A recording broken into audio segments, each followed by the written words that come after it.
Hi everyone, it's Maureen. And in this week's video, we're going over storage boxes. Now, I've gone over very similar boxes like this that are wooden that can be decorated and filled with your favorite kind of notions. This one is my traveling, more so relatively period sewing kit, but a very big sewing kit. So with that in mind, sometimes you have so many notions and supplies that you need to find a nice way of being able to store them. That's where these come in. They're fabric covered hat boxes. I purchased these a while ago. They are still around on the market, but you will have to shop around for a good price.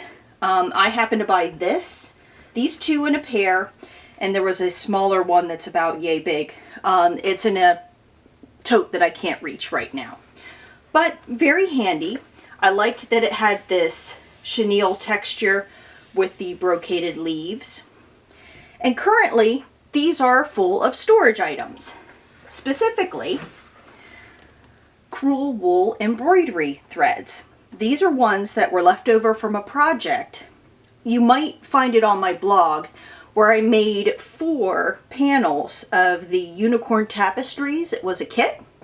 This is what was left over after I made the kit. A lot of threads.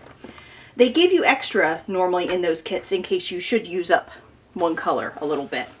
I was very conservative when I had made mine, so I have a lot of this left over, which is great. It's a wonderful range of colors for me to be able to use on other projects.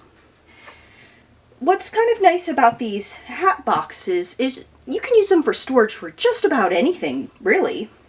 I like to use them for things that I would like to keep upstairs, but in such a way that they look nice. If you're not necessarily wanting to get the fabric covered ones, you can also find these that are sort of like a paper mache decorated version. There are some folks who sell them more like a shaker box like this that's rounded. You also hear them as Bentwood boxes, so you can get wood varieties very similar in a hat box sort of style. It's also something that if you know a woodworker, they might be able to make for you. So this happens to be the largest of the sizes that I happen to have.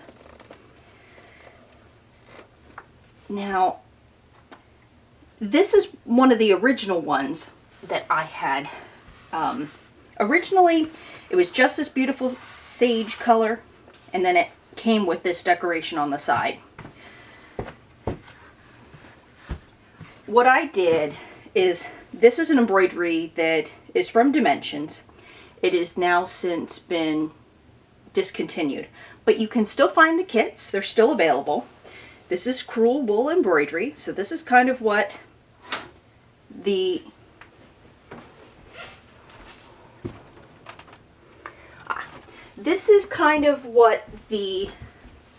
results look like. For a minute I thought the camera shut off, but no, it was a cat. And I have more crewel wool in a much finer gauge in this particular box. So this is the really soft, fine stuff. So, and I have it in baggies of all the various different colors. So I could do much finer work with this. Something for these I would use more on clothing and less on maybe a decorator item. I'd always have the thicker gauge to go with. A lot of these boxes function the same way though. You have this strap that goes over the top, and then there is a series of loops where it can be pulled taut.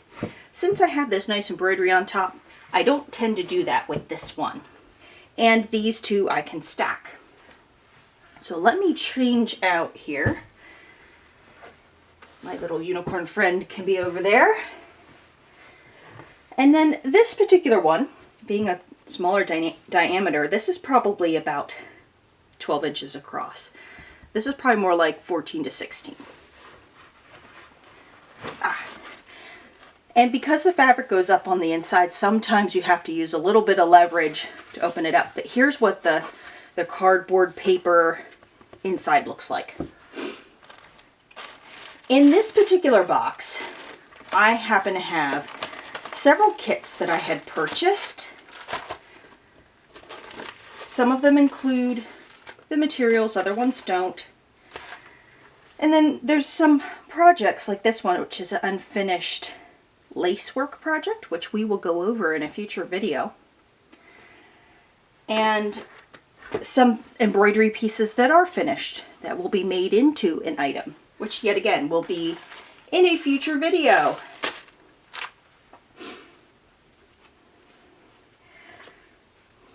And this one is not fully complete. This is how I purchased it. It has all these gaps and spaces in the background of this particular one. If you look on my Instagram, I have more detailed pictures of this particular embroidery. And more or less, I like to adopt projects that are already in process and finish them. I don't know what or how you describe what that is. For some reason, I guess, to adopt UFOs, unfinished objects, of the embroidery kind. And I need a way of storing them. So that's what I'm doing with these wonderful fabric covered boxes. Ooh, great. All right. This one has a price that shows $17.99. I'm finding $15 as the lowest price. And the high range I've been running into is about $80. Those $80 ones tend to be very nice, detailed fabric of a particular kind. Not just silk, but maybe they have a unicorn design on them or something like that. They tend to be quite specific. Nope, no other stickers on the bottoms of the other ones. But yeah, general price range, I've seen $17.99 all the way up to $80. Depends on what you want to spend, what kind of design you're looking for. Just as in anything, there's a range and a quality. So this is one way to deal with a storage solution. So I have a spot over in between two bookcases, which currently has a few trunks and boxes that are full of Dorothy's accessories. But it creates a nice flat space where I can put the unicorn box and these other two in a nice little stack. That's how I particularly store things. One of the other ways is to check out, I have a Accordion Sewing Box video. That's another way of being able to check out storage. And this happens to be another kind of storage box. I found this one at Joann's. This one is one of the bigger ones that they have, which would have costed me an original retail price of about $50. I used a coupon. I highly recommend find sales, use coupons, save yourself some money. Don't necessarily buy these things full price. This particular one I really loved because we have vintage sewing machines, various different notions, a really cute, adorable little pattern. Now this one happens to have all of my silk, various different embroidery threads, the very thin ones, the thicker Gudemans, some floss, and various different hoops that are sort of pressure fit hoops, which I will need to get some bias tape or other thin linen tape and just wrap it around the inner hoop, and that will pressure fit it nicely with the with whatever fabric I want to use. So this is the interior tray. It does happen to be a plastic. This is standard. This is typically what you're going to find in these sewing boxes that you purchase commercially. On the inside here, I have more hoops of a bigger size, some various threads that will need to eventually be organized and put into a different box. I have, if you're someone like myself who loves to embroider, get yourself beeswax. Like, get yourself a lot of beeswax. This is probably a lifetime supply right here because you're only using a little bit on each. Although I have enough there that if I really wanted to, I probably could make little beeswax pads, or cakes, I guess would be a better word, and be able to gift this to people. So that's another kind of idea. The same apiary sells these little beeswax sticks too. And it smells amazing. That is my favorite scent. If they ever make a perfume that is scented like honey or beeswax, if there is ever such a thing, I'm in trouble.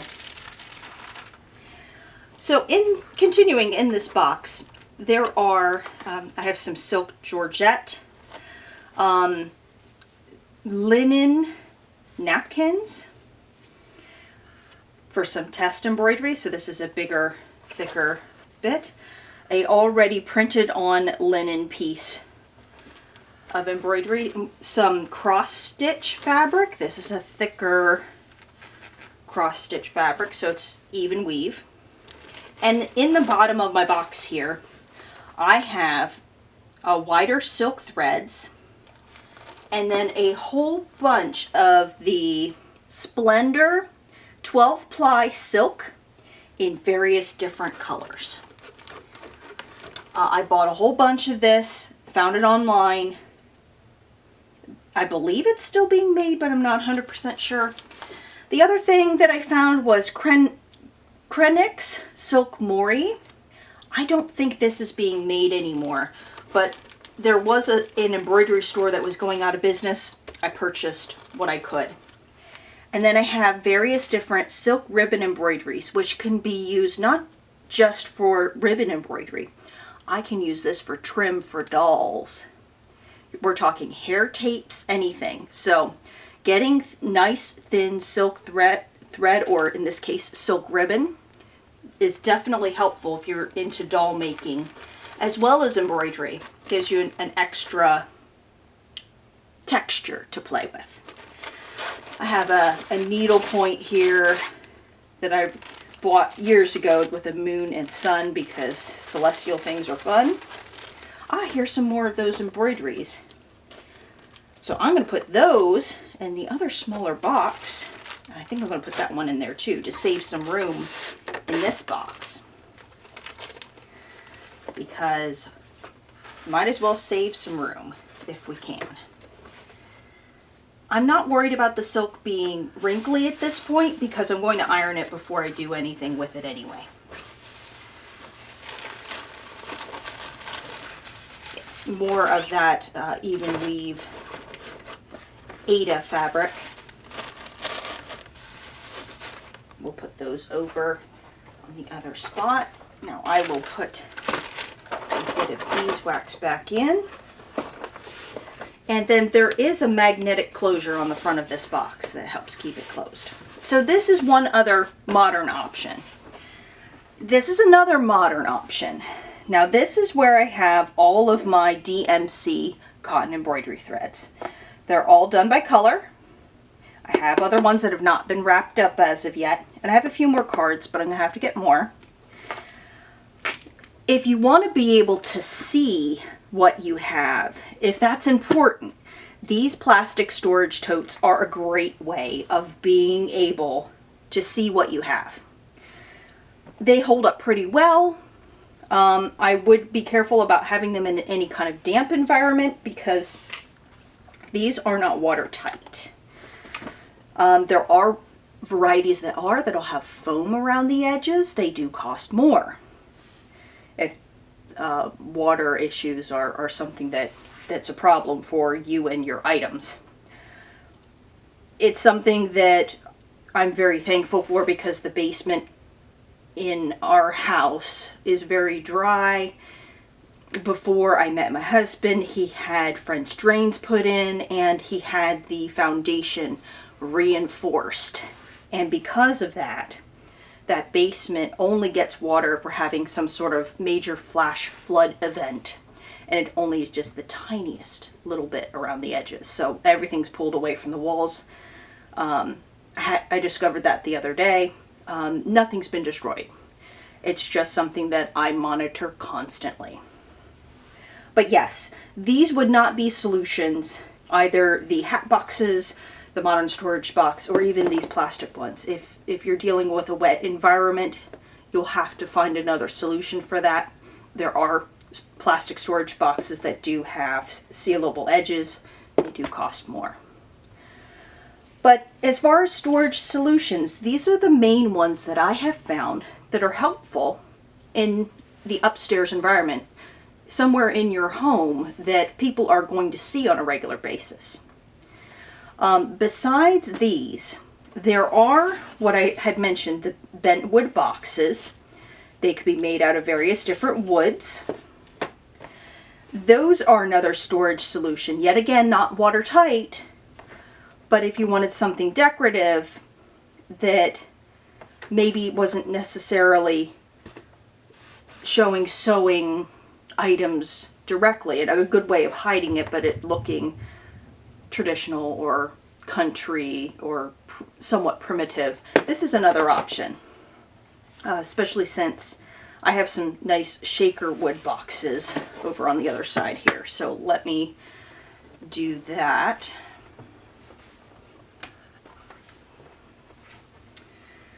Figure out. Hello, everybody. Okay, shaker boxes. Now, shaker wood boxes are a bit of a later sort of item. So you're talking like 1900s. And there's a lot of artisans who make these out of fine woods.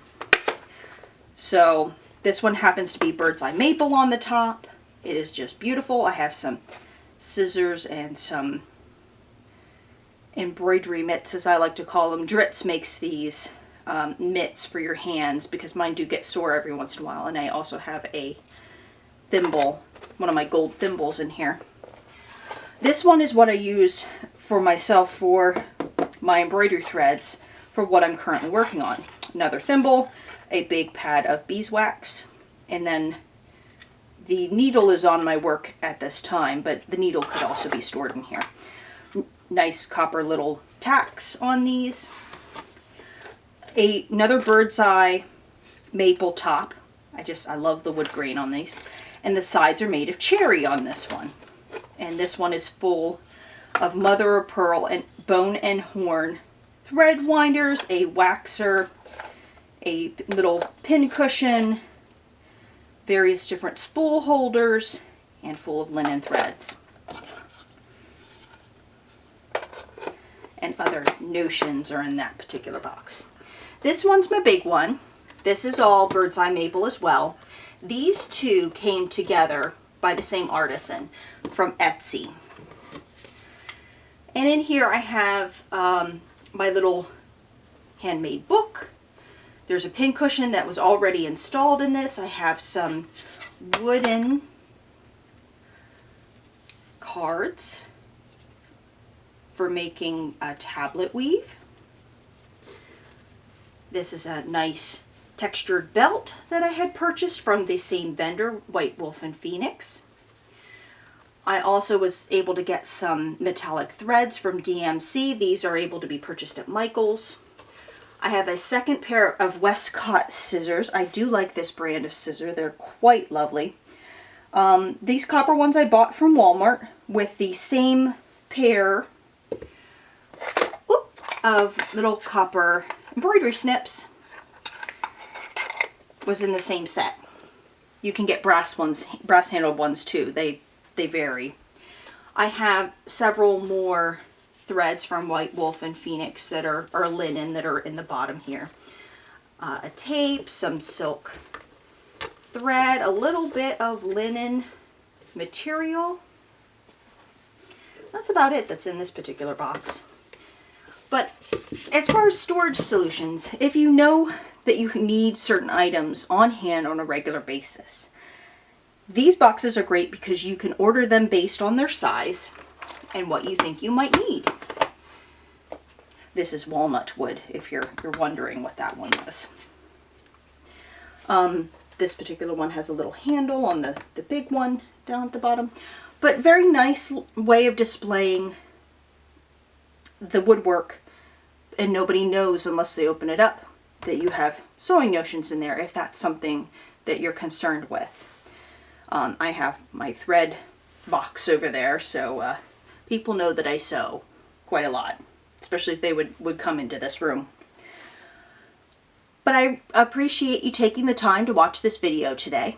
I upload every other Friday. And if you like this sort of thing, please give this video a like. You can also ask me any questions in the comments. I upload every other Friday. I'm fairly regular on that. And I will see you in my next video. Bye-bye.